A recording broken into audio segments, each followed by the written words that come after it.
Good afternoon, dear colleagues. Can I ask you to take your seats?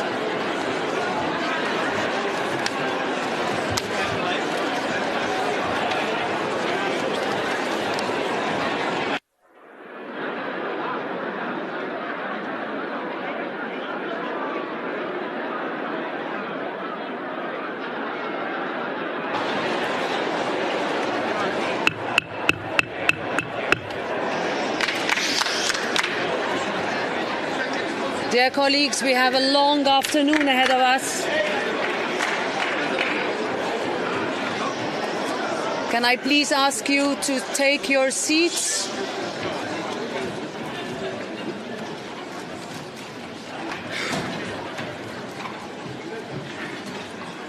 Dear colleagues, we have with us today the President of Georgia, Salome Zurabishvili. President, dear Salome, welcome to the European Parliament.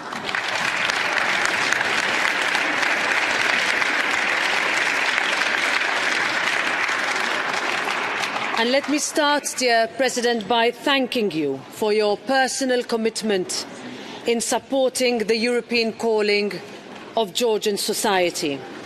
We want the right conditions to exist to enable an EU future for Georgian citizens.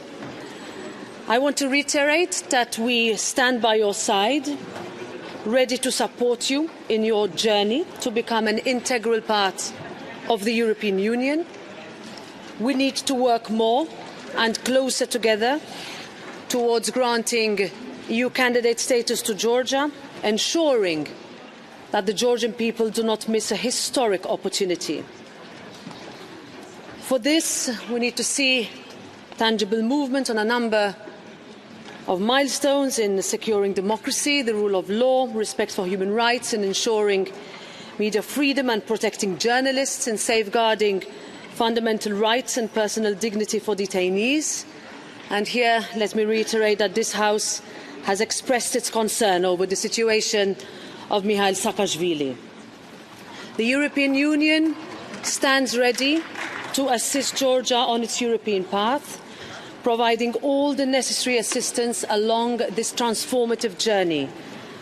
But it is up to Georgia to walk that path and to choose its own future. Madam President, I commend the strength with which you lead your country. We further count on you to help ease the political and societal polarisation in Georgia.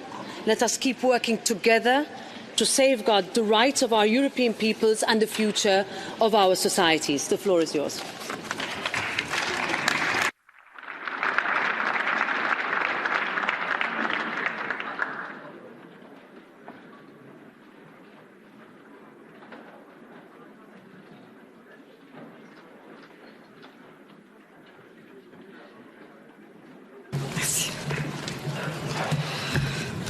Madam President, dear Roberta, distinguished members of the European Parliament, I would like to thank the Presidency and each and every political group for the opportunity given to me to address this Assembly.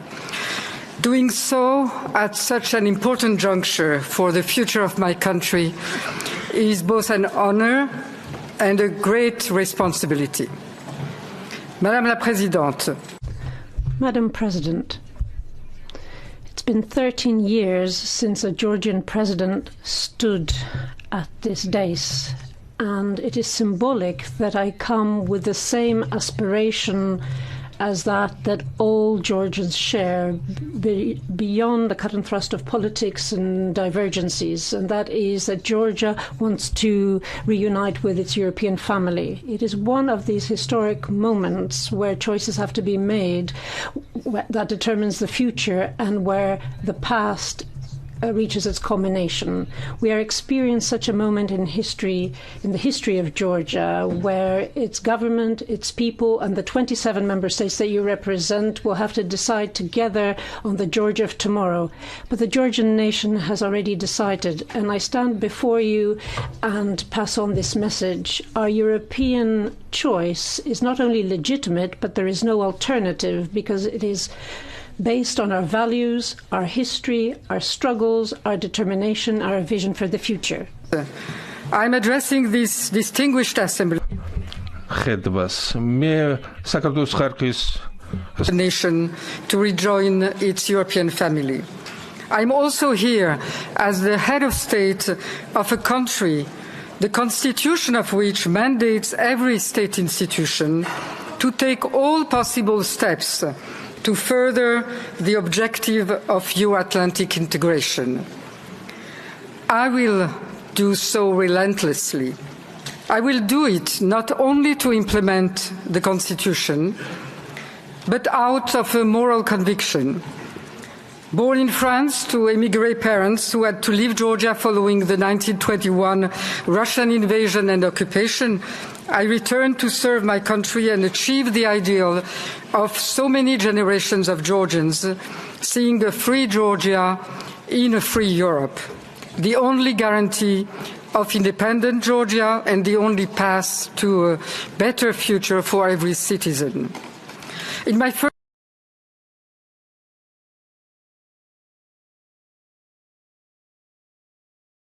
official capacity as Foreign Minister of Mr. Saakashvili, I'm proud to have negotiated both Georgia's entry into Europe's neighborhood and Russia's withdrawal of its military bases. I remember seeing Russian ships depart from the port city of Batumi, but 3 years later, Russian tanks rolled again in our territory. As a member of parliament, I fought to pass a law allowing double citizenship for all, those that are today nationals of a European country and Georgian citizens form the very first concrete link between Georgia and Europe. As President, at this decisive time of our journey towards Europe, I want to see Georgia get past domestic and international challenges and firmly embark on the path to full-fledged European integration. And for that, there is only one road: to secure Georgia be granted by year-end the status of candidate to the European Union. And I'm confident. Madam President, Georgia shared its tragic history for 2.5 centuries through Tsarist imperialism and Russification, Soviet totalitarianism and repressions, and again Russian aggressions and occupations with one country, Ukraine. I therefore cannot stand before you without first reiterating the complete, unequivocal and principled solidarity of the people of Georgia with the people of Ukraine.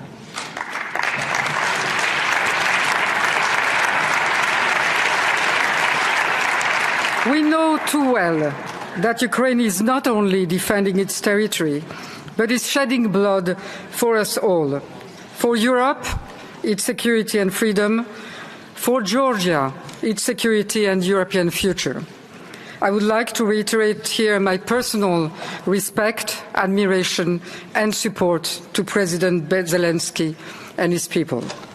I'm convinced that in the near future, both our countries will see their representatives sitting side by side in this very chamber.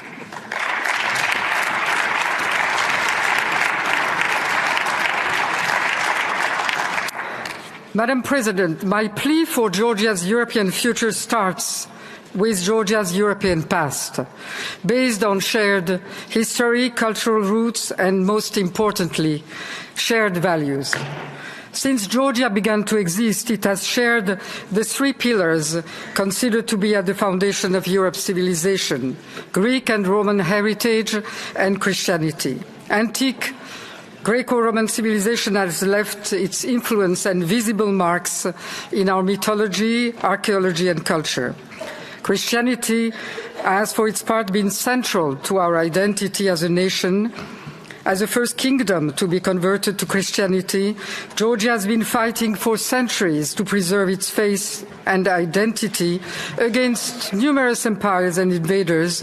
All along, on the eastern shores of the Black Sea, it has served as a small Christian outpost facing the empires of Asia. This common heritage has influenced our core values: These are the same ones that gave birth to the European idea and have inspired Europe's founding fathers. Maybe it's not a coincidence that the very first federalist constitution of Europe was written by a Georgian, Professor Michel Mousreli from the University of Strasbourg. Tolerance, protection of minorities and human rights have been ours for long.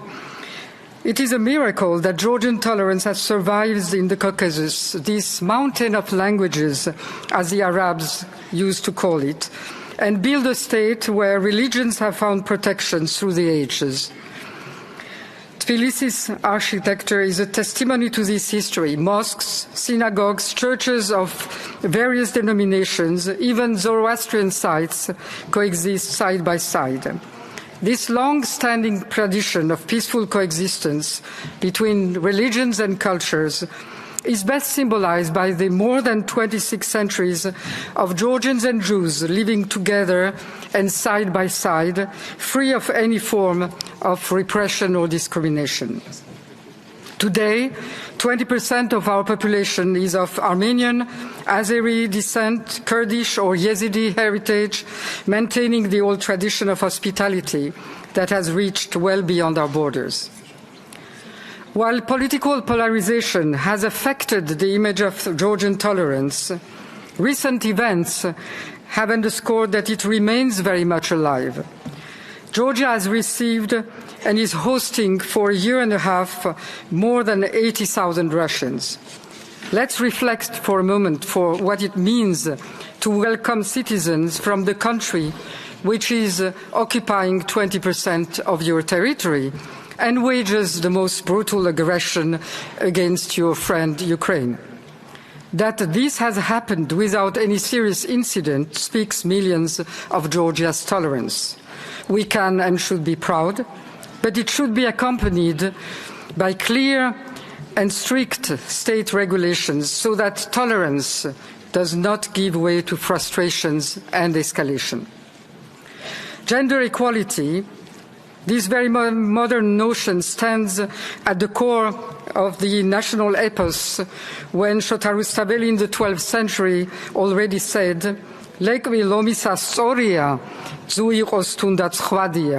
Lions' cubs are equal, be they female or male. This again appears in the role that women have played throughout our history. In the 4th century, St. Nino converting the Georgian state, Queen, or as she was called, King Tamar, reigning over Georgia's golden age, or in 1918, the first Democratic Republic of Georgia, giving women both the right to vote and be elected. The predictability of laws, rule of law, which stands at the core of any liberal judicial system, has been espoused for ages. And King Vartang VI finally gathered in one compendium the principles, obligations and laws guiding Georgian monarchy, from the Old Testament to Greek and Roman laws, traditional Georgian justice, medieval Georgian laws, church laws, and his own justice code. Unity, which is a country of polarization, our coat of arms carries the words "force lies in unity." Echoed by the Georgian poet Vajab Shavela, it is when we fight each other that the enemy wins. National unity has allowed the country to survive and is today challenged by the cancer of polarization.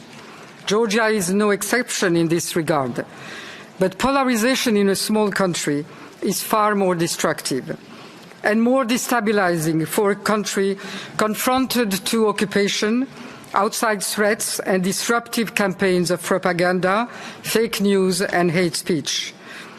Polarization serves only the enemy and is something that we should comprehend better. The list of Georgian core values echoes in fact directly the 12 recommendations put forward to achieve the candidate status. My point here is certainly not to say that historical records are sufficient to address current concerns, and there are many, but to underline that what the EU is asking is nothing but an integral part of our culture, our values and our heritage. Your recommendations are not some foreign ideas imposed to us, as was Soviet ideology. These are in essence Georgian. Therefore, what you are asking from us is that Georgia remains true to its identity. What you are recommending is that Georgia eliminates the remnants of the totalitarian past and reunite with itself and its European roots.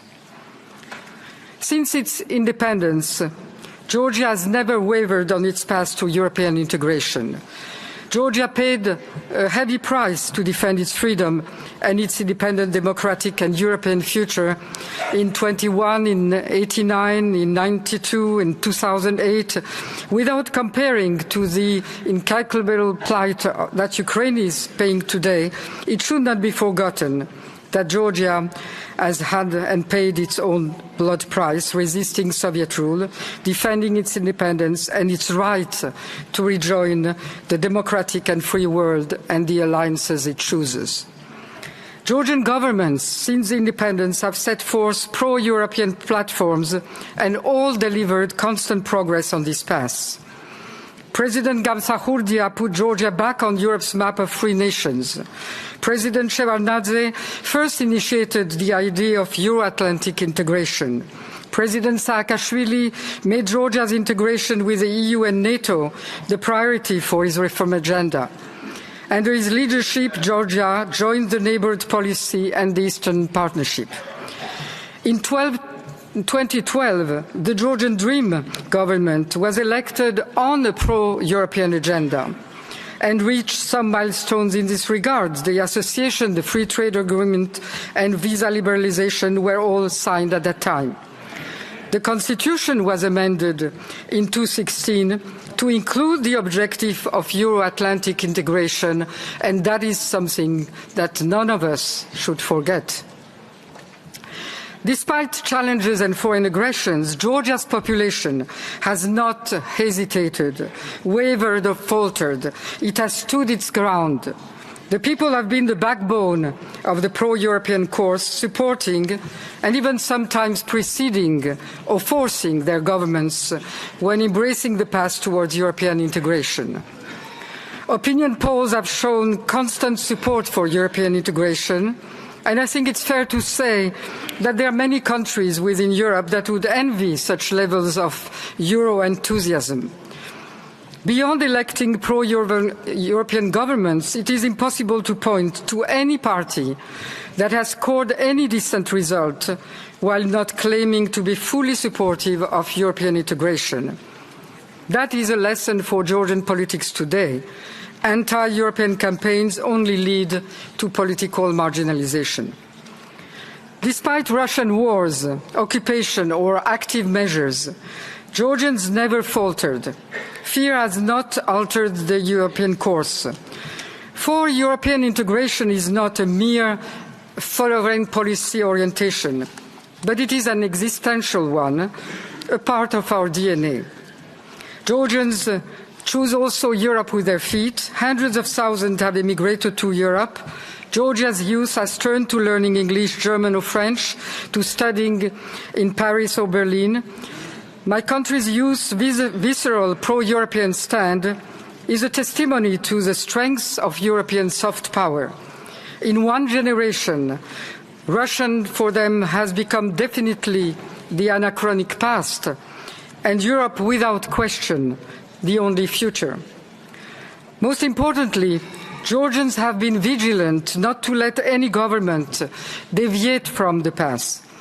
Every massive demonstration has been in support of freedom, democracy and the European path.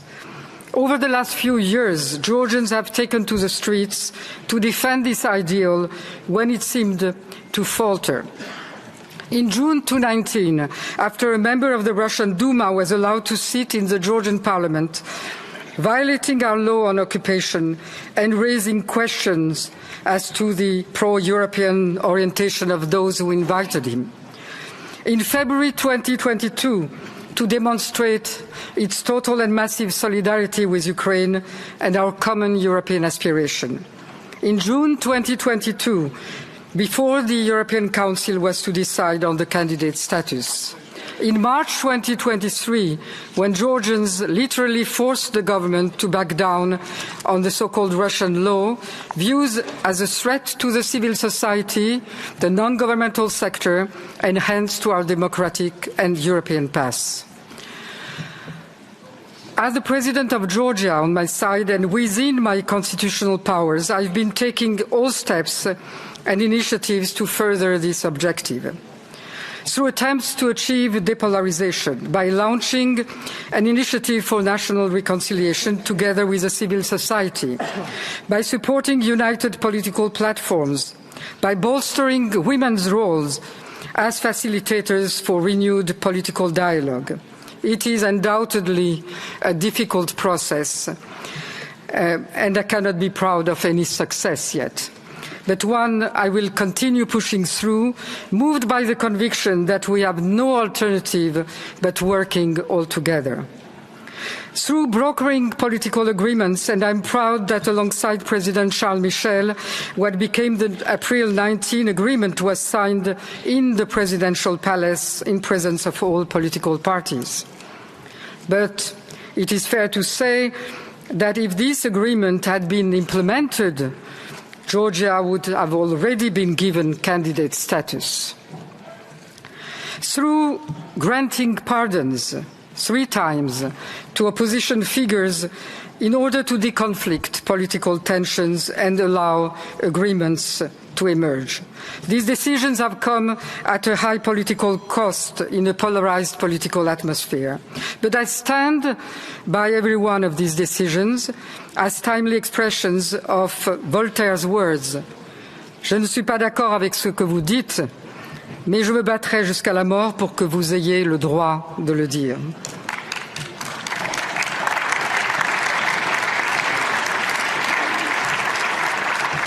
But in view of some interventions I've received, I want also to be clear that while representing a small country, I think that the discretionary power of the President in that matter should be equally respected for a small or a big country.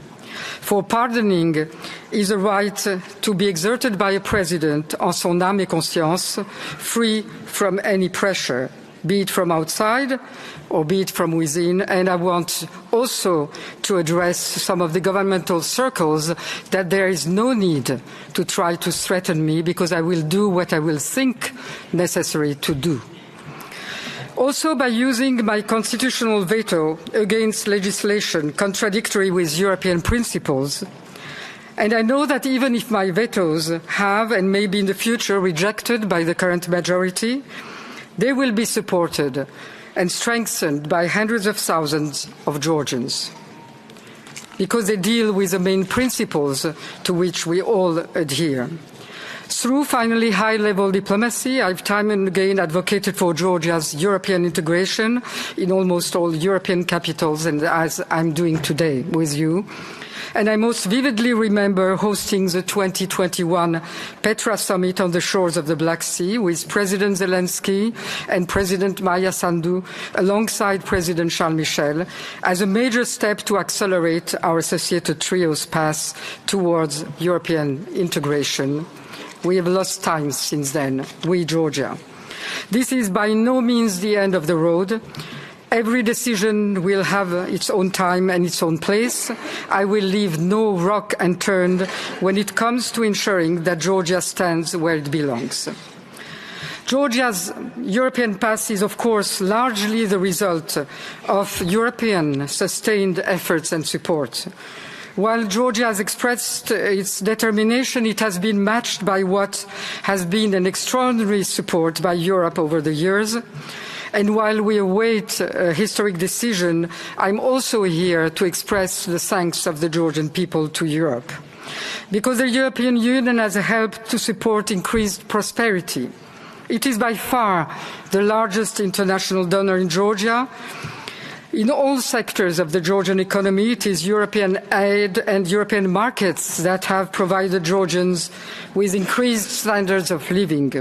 In that sense, when I hear that we should thank Russia for now helping some development of our economy. I think it is not only immoral, but also and simply flat wrong.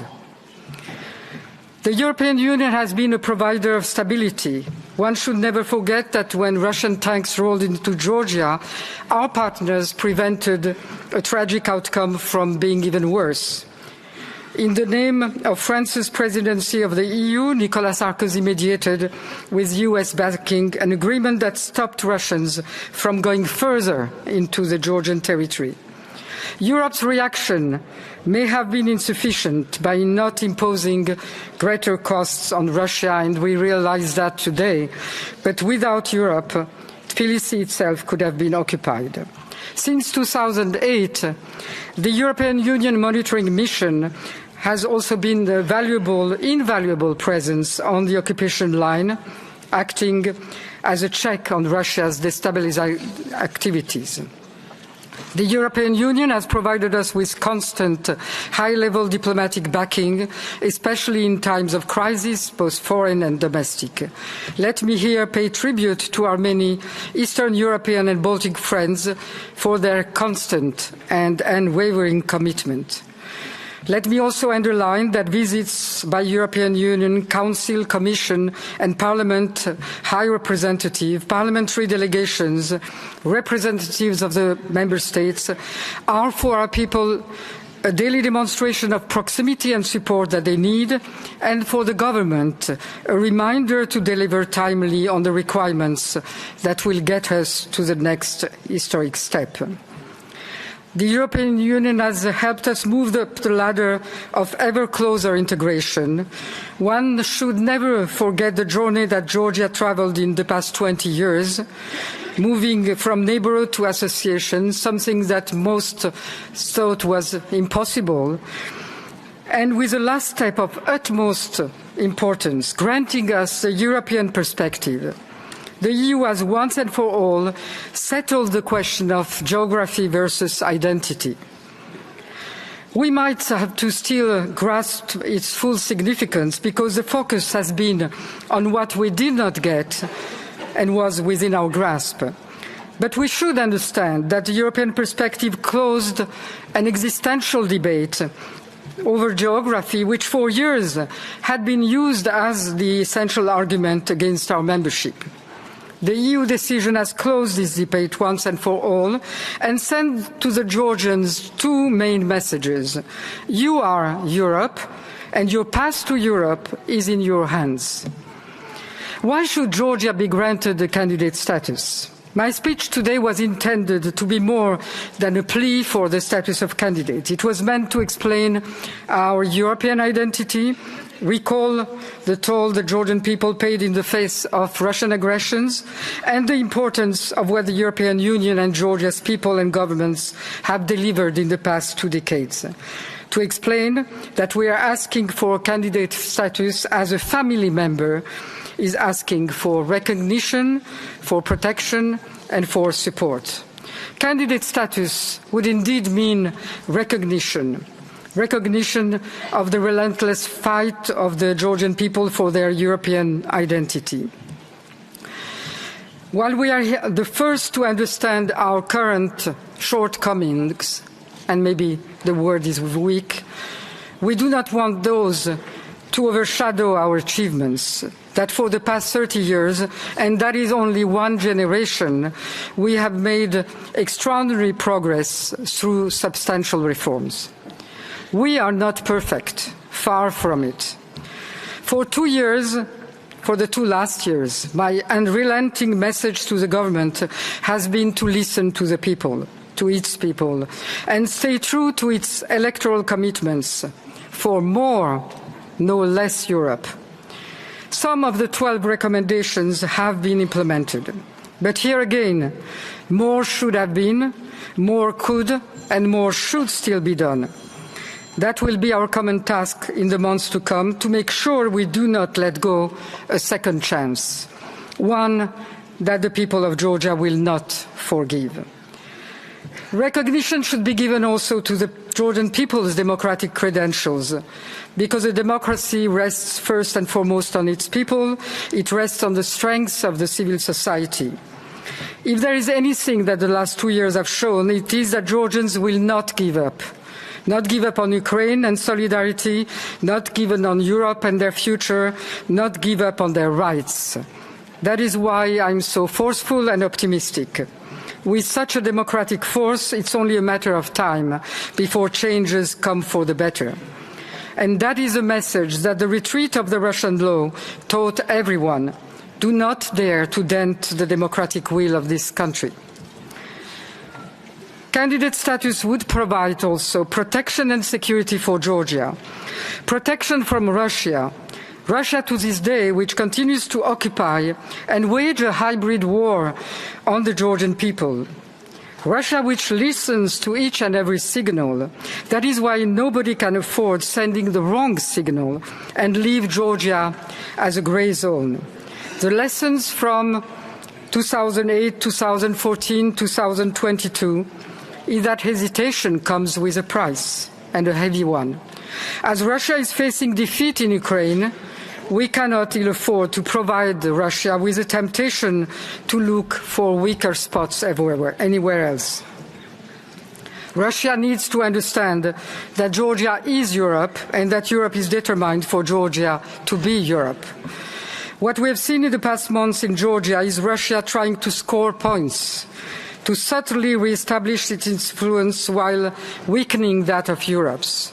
Renewed flights, lifting visas, and restricted population inflows, increased trade and ambivalent statements, all designed to create domestic tensions, confusion, escalation. This cannot be allowed to happen, neither for Georgia nor for Europe. As Europe helps Ukraine push back against brute force, it needs to help the Georgian people resist to this more subtle push. That is what candidate status stands for, a clear statement of determination, not of confrontation. Candidate status would cement Georgia's role as a pro-European force in the region. Europe understands the importance of this region for the new world that is emerging. It knows that Georgia is not only a democratic and European stronghold, but a central element of a secure Black Sea and a stable Caucasus region. It is a key to new connectivity projects over the Black Sea and through the Caucasus with the Caspian Sea and Central Asia. Candidate status would certainly safeguard democracy. The spirit of the European Council decision in 2022 was to create conditionalities in order to improve democracy in Georgia and correct its trajectory. This commendable objective should not be weaponized by populist forces that try to create an anti-European trend. A narrative is being spread that Georgia has been denied candidacy because Europe doesn't share its traditional values, because it doesn't consider our tragic past, because it treats us differently from Ukraine or Moldova. We all know this is a flat lie. And the Georgian people have shown where they stand, but one should not ignore the capacity of darker forces, helped and fueled from outside, to try to undermine this solidity. In fact, granting us candidate status would serve the democratic future and help lay the ground for all these recommendations to be fully and thoroughly implemented.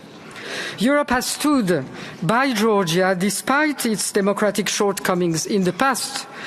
It is because Europe remained committed to Georgia that Georgians were successful in getting their democracy back on track. Keeping Georgia on its European path is vital for us, of course, but no less important for Europe. Promoting Georgia's European membership in the European Union is part of a greater strategic vision regarding a new European order that will emerge from what I'm confident will be a Ukrainian victory. What Ukraine has achieved in 2022 is what we failed to achieve in 1992 or 2008 and what Ukraine failed in 2014 or 15. That is to open the eyes of the world to the true nature of Russia. That the myths about Russian humiliation or Russian insecurity are just that, meets to justify aggression and wars.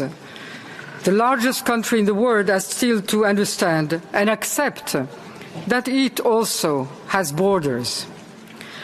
Now we need to fully apprehend that it is accommodation and not determination that feeds Russian aggression. Appeasement has never worked anywhere. It is not EU or NATO enlargement that ever threatened or incited Russia to attack. It is Russia's own, very own, irresistible imperialist nature. And if anything, it is the stop and goes, the hesitations before decisions that incite and dynamize Russia, trying through intimidation to affect the outcome. Signals of insufficient resolve, subdued reactions to 2008-2014, or to the little green men entering Lugansk and Donetsk regions is what encourages Russia to do more. In reverse, former Soviet republics and members of the Warsaw Pact are here to show that they enjoy peace and stability since they have become members of NATO and the European Union. And that is our future too. That is why European candidate status is not only about essential democratic recommendations, but also about the future European security architecture. It is about long-term stability. And I say this not as a bargaining plea that would be both immoral and wrong, but as a lesson of history. Leaving us behind would only encourage Russia to seek compensation for its own failure to win a war it started but cannot end. In Ukraine, Russia has already been politically defeated and militarily defeated in so many aspects. Destroyed is the myth of military invincibility. Lost is a sense of strategic superiority. Lost is the ability to divide Europeans and play on their divisions. Ukrainian resilience and strengths, Swedish and Finnish historical choices, the European puissance is finally emerging.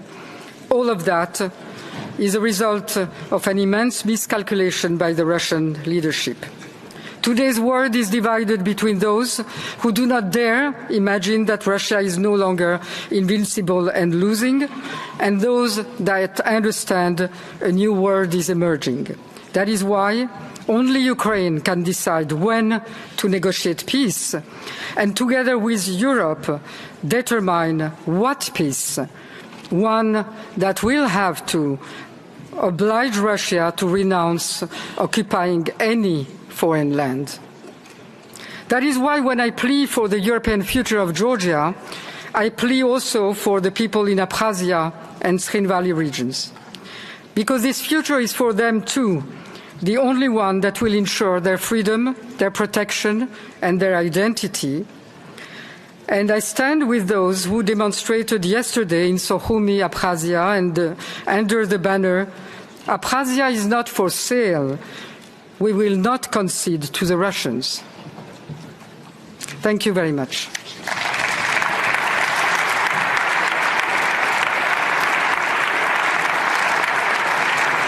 Thank you.